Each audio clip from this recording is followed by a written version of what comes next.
নমস্কার বন্ধুরা, আজকে আপনাদেরকে আমি দেখাবো চাল কুমড়ার শুক্তো। কি দিয়ে বানাবো আজকে ঘরোয়া রেসিপি, সোয়াবিন দিয়ে চাল কুমড়ার শুক্তো বানাবো। প্রথমে সোয়াবিনটিকে আমি প্রেসারে একটু একটা সিটি দিয়ে নিব।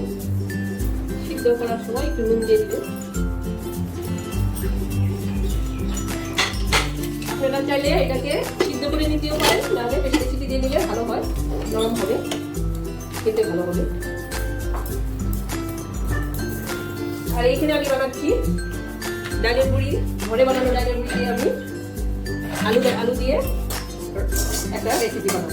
বন্ধুরা, যদি এই রেসিপিটা আপনাদের চাই তাহলে চ্যানেলটাকে সাবস্ক্রাইব করবেন। এখন আমাদের দুইটা সিটি কমপ্লিট হয়ে গেল। এখন আমি গ্যাসটাকে অফ করে দিলাম। তাহলে আমি চাল কুমড়ো আর সোয়াবিনের শুক্তো রান্না করে আপনাদেরকে দেখাবো। যদি আপনাদের এই রান্নাটা পছন্দ হয় আপনারা লাইক কমেন্ট করবেন। তাহলে প্রথমে আমি কড়াইটা গরম করে নিয়েছি। কড়াইতে দিয়ে দিলাম একটু সরষের তেল, বেশি লাগবে না, অল্প দিব। আমরা দিয়ে দিলাম এর মধ্যে তেজপাতা,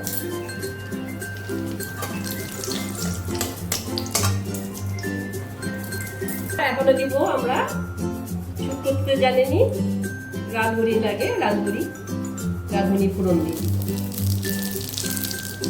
অল্প দিবেন, বেশি দিলে তিতো লাগে। রাঁধুনি ফোড়ন দেওয়ার পর রাঁধুনিটাকে একটু ভাজা করে নেবেন। সম্বরটা গরম হয়ে গেলে ভালো করে একটা সেন্ট বের হবে রাঁধুনি। একটু নুন আমরা দিয়ে নিলাম, নুন আগে দিয়ে নিবেন, নাহলে কড়াইতে সোয়াবিনটা লেগে যাবে। নুনটা দিয়ে নিলে ছিটবে না, এটা একটা টিপস আপনাকে দিলাম। এখন দিয়ে দিব আমরা সোয়াবিন।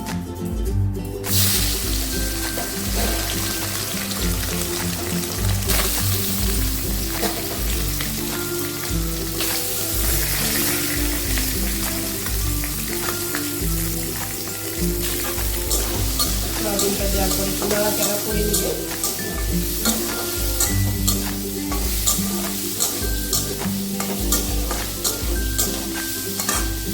একটু আধা চামচ হলুদের গুঁড়ো,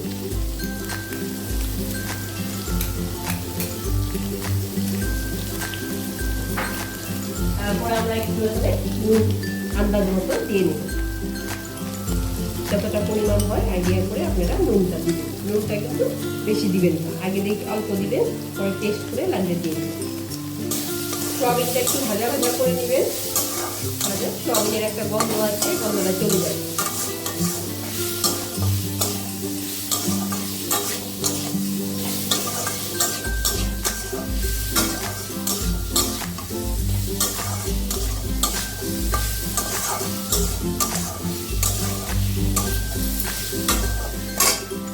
আদা একটু সেদ্ধ করে নিয়েছি, বেশি নাই, একটু পরিমাণ আদা। শুক্তোতে আদা লাগবে, আদা না দিলে শুক্তো স্বাদ উঠবে না। একটু আদা বেশি দিলে উগ্র গন্ধ হয়, আদাটা দিয়ে একটু নাড়াচাড়া করে তারপরে এখন আমরা দিয়ে দিব চাল কুমড়ো। আর এখানে দেখেন বন্ধুরা, আমরা দুটা কাঁচা লঙ্কা কেটে রেখেছি। যদি ইচ্ছা হয় আপনারা দিবেন, আর যদি না হয় এটা নাও দিতে পারেন। ঠিক করলো, এটা আমি দিয়ে নিলাম, একটু ঝাল মিষ্টি লাগবে, ভালো লাগবে। এখন দিয়ে দিব আমরা চাল কুমড়ো। চাল কুমড়ো তো সবাই পছন্দ করে না, এইভাবে রান্না করে খাইয়ে দেখবে, কেমন লাগে আমাকে জানাবেন। এখন একটু নাড়াচাড়া দিয়ে নেবেন।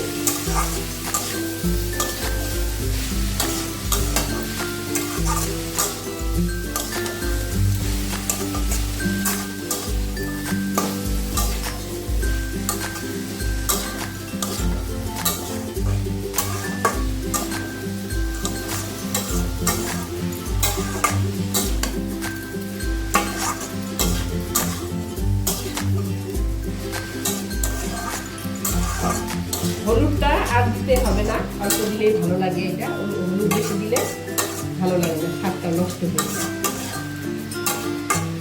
একটু নাড়াচাড়া দিয়ে এটাকে ঢাকা দিই।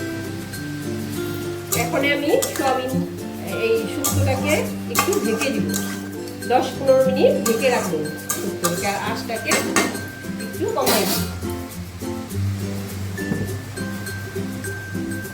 তাহলে আমি ঢেকে দিব, 10-15 মিনিট পরে আপনাদেরকে আবার দেখাবো।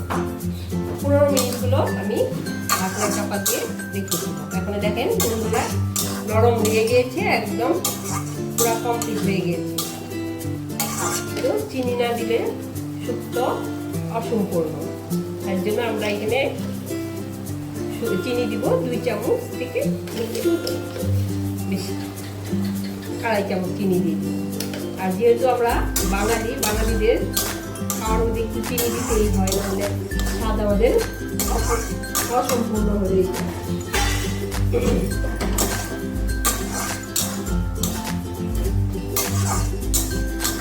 দেখেন বন্ধুরা কত জল বেরিয়ে গেছে, ঢাকা দিয়ে রাখতে হবে। একটু নুন মিষ্টি যদি দেখতে চান দেখে রাখবেন, একটু বেশি কম বেশি হয় দিয়ে নিতে পারবেন। নাড়াচাড়া দিতে হবে ভালো করে,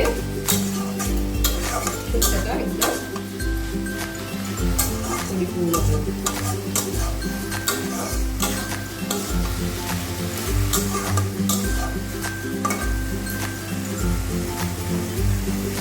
বন্ধুরা আমাদের শুক্তো রান্না কমপ্লিট হয়ে গেছে।